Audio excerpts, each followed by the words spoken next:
Hi guys, this is Eilert and welcome to PissedConsumer YouTube channel. Today we will discuss the topic that affects every American family, the rising gas prices. The fuel cost has recently hit an all-time high of $5 per gallon, and it doesn't look like it's going to stop there. Oh my goodness, this price has just turned me up. Everything is going up except our paychecks. In this video, we'll talk about the reasons for the surge in gas prices and what you can do to make it less painful for your family budget. If I start to see my budget going over, then I go back through my list and say, what do I absolutely have to have this week? But before we go on, please make sure that you subscribe to this channel, hit the like button, and comment under this video as to how much has the gas prices hurt your budget. You will help us see the real picture. Now, let's get started.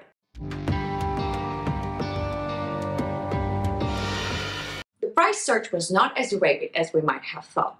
It all started back in 2020 when COVID-19 spread and the country shut down. Due to lockdown, the traffic decreased and as a result, the gasoline and oil demand dropped. CBS 17's Jermise Price is live where we're seeing some surprisingly low gas prices. It sounds good to many people, but Jermise, there's another side to this story. But the world started to come out of the pandemic and the demand gradually returned.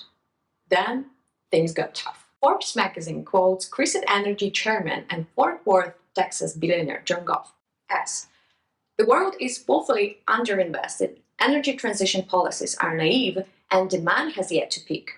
I'm all for green energy, but we need a real plan." A year ago, the average cost of a gallon of gas in the US was $3.07. Since then, the price has doubled. In fact, fuel taxes in the US are much lower than in Europe, and so the surge in gasoline prices have shocked consumers. Though Europe was paying much more for quite some time. I haven't seen prices to this increased level.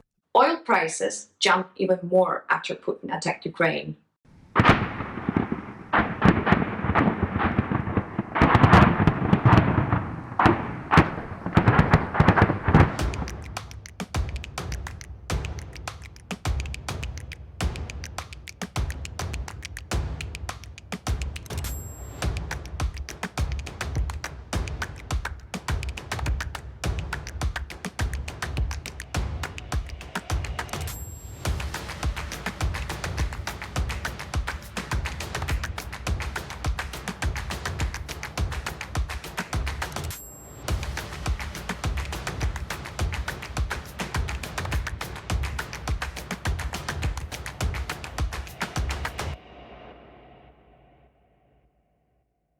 Commodities trader Pierre Andron believes that the oil prices will rise up to $200 a barrel. That means that the fuel costs in the US will reach $8 a gallon. Putin decided to invade now because the market was tight.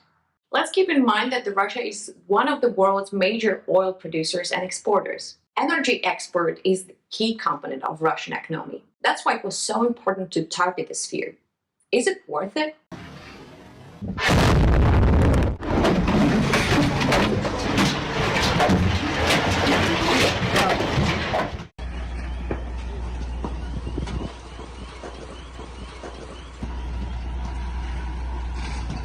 This is the missile the Russians launched at a shopping mall in the Ukrainian city of Kremenchuk. More than 1,000 civilians were inside at the time. The attack is equated to a terrorist attack of 9/11. And with Putin constantly threatening the Western world, the threat is on all of us. It's better to stop him now than he comes here. I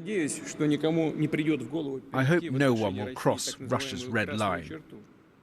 But in each case, we are the ones who will decide where the red line is. So, what about the fuel? Its price is clearly dependent on Russian oil, and it looks like it won't be coming back on the market anytime soon, even if Russia and Ukraine negotiate a truce tomorrow. The already mentioned Pierre Andron stated in an interview with Bloomberg. So for me, it's not only about the ceasefire, but I still think that the sanctions will stay in Russia until the West can feel like they can trust them, and that they will not go attack another neighbor like a few months later or attack countries. So, what's to be done?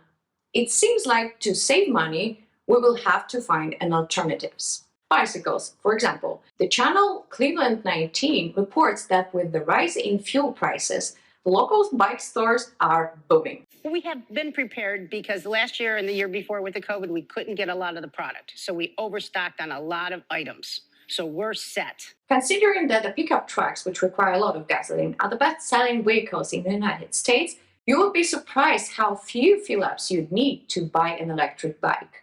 It is interesting, Doug. Actually, with gas prices soaring above $5 a gallon, many more people are looking into e-bikes to get to work. This one will cost you about $1,900, but for some people, it's an investment they're willing to make to avoid the pain at the pump. The big F-150 has a 26-gallon fuel tank, so filling up at $5 a gallon would be $130. Many viewers pay even more than $5 a gallon, depending on where you live. In California, for example, the average price is $6.5. It's extremely difficult, almost $7 a gallon. I mean, all we work for is gas, you know, just work, fill up gas, and that's about it. Yeah, there's no savings. That way, at the cost of only 5 refills for $5 each, you can buy a budget electric bike at a price of about $600. An electric bicycle can be your solution for most urban trips as an affordable alternative to a car. Not to mention the significant savings on parking, insurance, oil changes, annual registration, and so on.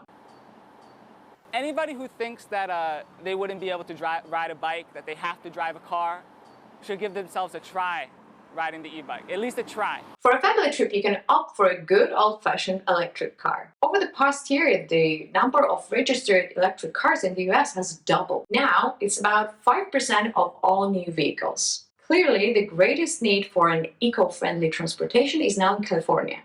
But electric cars have also become popular in some other major states on the Northeast, Florida, and Texas. 61% of all registered electric cars in the US are the famous Tesla. The models lagging far behind are Ford, Hyundai, and Kia. The growing popularity of electric cars is understandable. The average cost to charge such a car is about $14. Depending on the model, the price can range between $10 and $18.3. However, when you charge at Tesla supercharging stations, you will pay more in exchange for a faster charging time.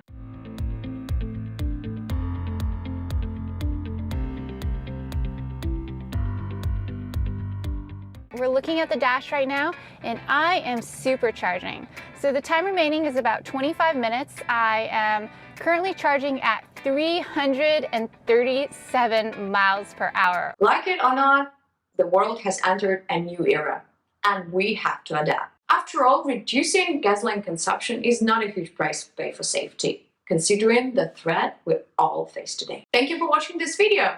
See you!